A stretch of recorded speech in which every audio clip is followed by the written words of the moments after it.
for when I go back to school, which we both know is a lie. When she's not in such a dark, dark mood, she's even patient and cajoling. "You can tell your ma," she says. "You know I want to help you. You will not get into any trouble if you let me know." I hate this even more than her anger. I know she will go back on her word, that I will not only get myself into trouble, but your dad too. I say nothing, and predictably, after a few seconds, she falls back into her angry state, sizzling and hissing like water on a hot plate. "Will it be a ghost baby or a human baby?" she spits. I say nothing. Being so close to her makes me curl up inside myself like a cashew. Your grandma wishes she could have known about you when you were the size of a nut, because then she could have found a way to shake you from your shell. But even I didn't know about you then. Your grandma is not the only one who says I am stupid. They look at me like I'm a caged bunny that escaped and got myself into a bad state, all soft paws and silent yowls. But your father was not a criminal. He was just a boy I liked. And then he left. But by then, you were here. And like some mythical monster, I now have 2 heartbeats. Listen, can you hear that, Karuna? That's your baby's heartbeat, Dr. Masano said when she first put the stethoscope to my stomach. I'd waited too long to see the doctor, so the first time I heard you, you were a loud and frantic throb. "It's scared," I told her. "That's why its heart is beating so fast." Before you'd even begun, I felt like I'd stuffed you full of my own fears. She laughed. "No, don't worry. The reason the heartbeat is so fast is because the baby's so tiny. It's the size of a passion fruit."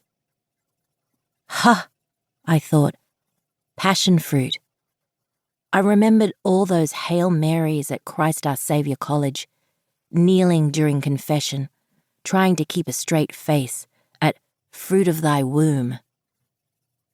When your grandpa left, he took that faith with him as well, because that was the end of my private school education.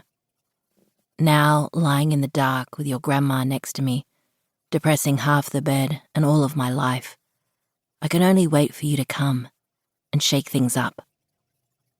And the 100 days have only just begun. Then. Chapter 1. They all think that things changed for me when I got knocked up, but they don't know that it started much, much earlier. It used to be that I thought one thing at a time, but that summer, the hottest we'd had in a while, my thoughts became scattered.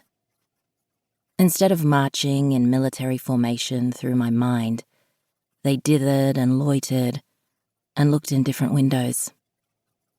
I had to keep chasing after them, which made it difficult for me to remember practical things, like bringing in the laundry before it rained, peeling carrots and finishing my history homework. The school chaplain told me it probably had something to do with sudden changes in my life beyond my control, like your grandpa leaving.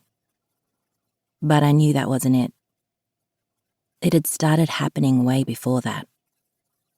Your grandma always had great expectations of me, because she didn't have many small things when she was growing up. She made me her big thing. It was both deliberate and accidental, the way most important decisions are. Like you. Until the summer I turned 13, I hadn't realized that she had been narrating the story of my life, including the dialogue. Until then, I believed her fairy tales, because I was at the center of them. This is how your grandma tells it. One day, she was walking around Endpoint Shopping Centre with me in the pram when she was stopped by a woman. The woman had a booth in the middle of the mall